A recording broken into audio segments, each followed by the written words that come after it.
that category, Ventura absolutely deserves to be fired. I mean, the White Sox have the worst record in baseball since the start of the 2013 season, which is also when Rick Hahn started. So Rick Hahn also should be fired with Ventura. And I doubt either of them will be fired because loyalty is going to, because of Jerry Reinsdorf's loyalty, and really that's really going to be the downfall when you think of his tenure as owner, is his loyalty, refusing to do what's necessary to put a winning team on the field. All right, here's the last category. Playoffs or bust. Terry Collins of the Mets is up there as well. Yeah, I believe he his contract's up, and it's just kind of like, well, if they miss the playoffs, they might elect to go in a different direction. I mean, I don't think he's like a great manager, except he's not like a really bad one either. Like, you know, he's a good one, you know, one that is just kind of like, just because of where he's at in terms of his contract, like, because it's the end of the season, because it's the last year of it, it might just be like, if you make the playoffs, we'll extend you. If you don't. Oh, and he's also the oldest manager in the game right now. And did you know Joe Maddon's like the third oldest? I think Joe's like 65. I think he's a little younger than that. He's like 60 or 61. But he's like the third oldest. I think Scioscia is older than him, and Terry Collins is older than him. And I think Scioscia's in like the 4th or 5th year of a 10-year contract. And, yeah, Madden is 61, so okay. I was right there. I think I heard that. That's why I know the number exactly. I mean, I know Joe was kind of old, obviously, when you look at him. Yeah, I mean, Terry Collins, it's just like, if he had like 2 years or 1 year left, if he had 2 years left on his deal, I don't even think this would be a question if he was returning. Maybe 1 year, it's just like, okay, well, we can fire him if we miss the playoffs, or you'd give him another chance, except it's just where he's just in an unfortunate spot with his contract, where if he misses the playoffs, he won't be back. Terry Collins is 66, by the way, actually a little younger than I thought. Wow. And John Gibbons of the Blue Jays, which, of course, if the Blue Jays don't end up going to the playoffs, I could definitely see this. Yeah, I think they'll make the playoffs, and I don't think John Gibbons will be fired. He's done a nice job since the trade deadline, where they got Tulowitzki, Price, and LaTroy Hawkins, and I really think Hawkins is going to be kind of like an underrated acquisition at the deadline for them, because they can just throw him in that bullpen, and he's been pitching better than a lot of their bullpen pitchers. Yeah, I think you could put him in almost any spot, and he'll be better than most of their bullpen pitchers. Yeah, so I mean, that's going to be. I mean, that was just like a salary dump for Colorado getting rid of Hawkins, where Toronto probably was like, you know, he might be better than some of our guys, and he's leaving Colorado. Right. So I mean, his numbers should only get better. So I mean, that was kind of that might be an important acquisition as part of that Tulo trade. And then the last two are Don Mattingly and Matt Williams. Matt Williams for sure. If the Nationals miss the playoffs, he needs to be fired. He's a horrible manager. He can't manage. Read his description. I think his was a really good one. Yeah, before I do that, him and his staff, I mean, they are the main reason. They had a really good chance of beating the Giants last year in the playoffs, and they took out Jordan Zimmerman with 1 out to go. And the Nationals were only up 1-0. Zimmerman was trying to get a complete game shutout in the playoffs. He only had like 102 Right, he was barely over. I think you're right. I think he had 102 exactly. He was right around. He was just like just over. And he lets up a single with 2 outs, and they pull him. Like if they pull him, the next bullpen pitcher I think walks a guy and then gives up a single. Storin, yeah. And then they I think they blew it. I think they either lost the that was the game that went like 16 and 18 innings, something like that, in the playoffs, which is the longest in playoff history, because I think it surpassed that Cardinals-Astros game of 04 or 05. I mean, they can't manage, and a big reason why the Nationals don't win in the playoffs is because of Matt Williams and back when they had Riggleman, who, of course, blew the Cubs, too, in 03. So. Right, yeah, and another thing with, Drew Storen also has not been able to get the job done in the playoffs. I mean, I know that's really why they traded for Papelbon, and now he's pissed off, and now he blew a game the other day. Like he recorded like 1 out and gave up 4 runs. Yeah, the Nationals are falling fast, and they do have a good team and a good lineup, and that's why, I mean, it has to fall on management. Yeah, I mean, if you look at I mean, if you look at their division, the Mets are record isn't that great. I mean, Jason Worth had made a great point. It's our division.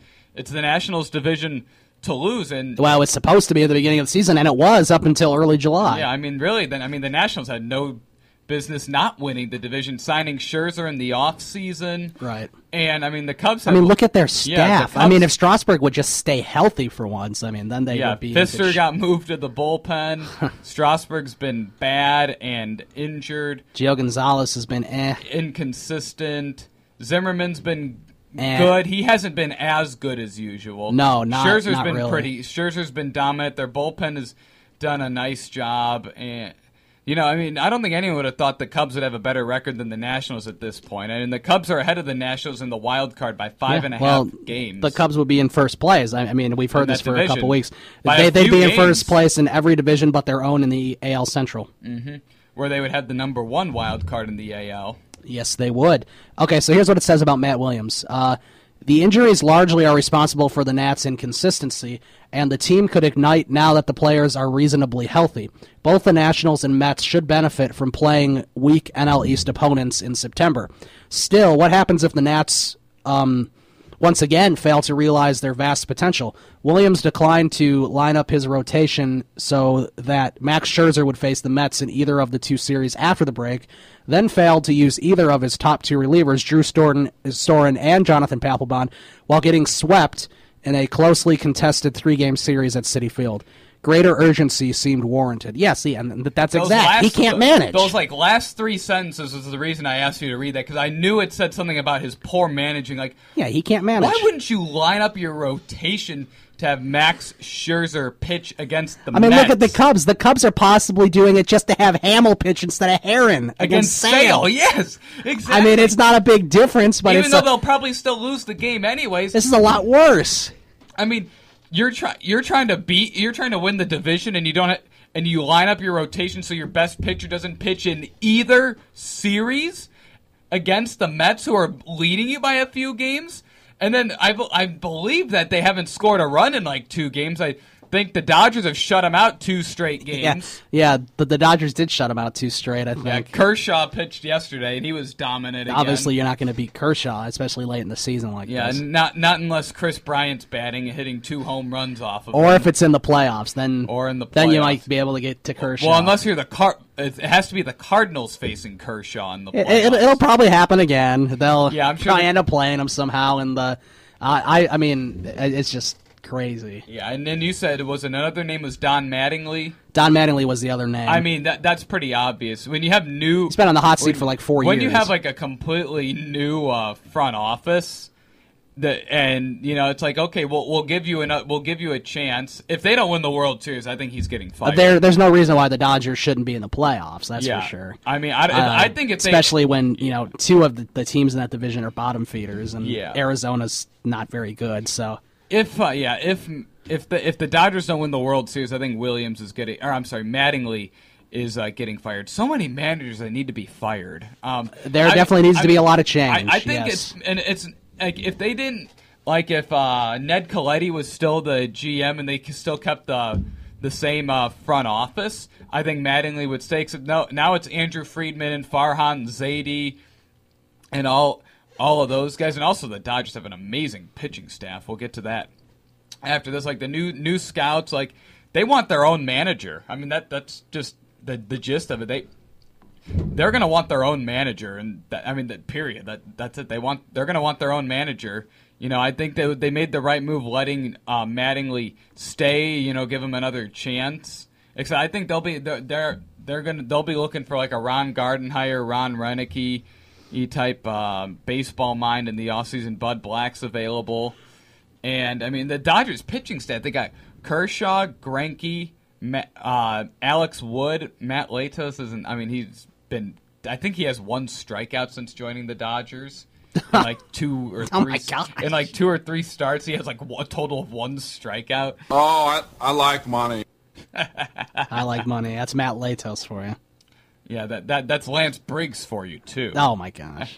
We'll get into the Bears after we take a break in a little bit. So I mean, the Dodgers. I mean, they should be better than they are. Their bullpen isn't really that good. I mean, I don't think Andrew Friedman really has done that good of a job since he joined the Dodgers. Like, he was still operating like he was with Tampa Bay, not spending any money on guys. Mm-hmm. Like, I remember he like instead of signing Lester, Scherzer, or Shields, he signed Brandon McCarthy, and he was lost for the season in April. They didn't even think they needed insurance because of Hyun-Jin Ryu and all his shoulder issues because he's injury prone. Yeah, and they've really been paying for that because Kershaw and Greinke are the only guys getting it done, and their bullpen isn't even that good. Like, they should have tried to sign someone in the off season, and it sounds like in the last off season, it sounds like Puig might be on the trading block at the end of the season too. Could be. All right, we're going to take a break. We'll come back, and we'll wrap up the show talking about the Bears. We'll check in on their preseason game. Who's doing good, who's doing bad? I heard Shea McClellan had a tackle, which is exciting because he's so good. I was actually getting to that. I wanted to get to that about Shea McClellan. I think it'll be interesting to see if he makes the transformation this year that they thought he was going to have last year, since they actually have. Yeah, he's going inside now, right? He's inside linebacker instead of outside. Well, they have competent coaches and a really good defensive scheme, and I think that could be something. And by the way, the Bears are losing 7-0, so we'll go to break. Talk Shea McClellan. Say he might actually do better this year than we think. Could be. We'll be back. Sports Renegades, SportsTownChicago.com. The Sports Renegades podcast on SportsTownChicago.com.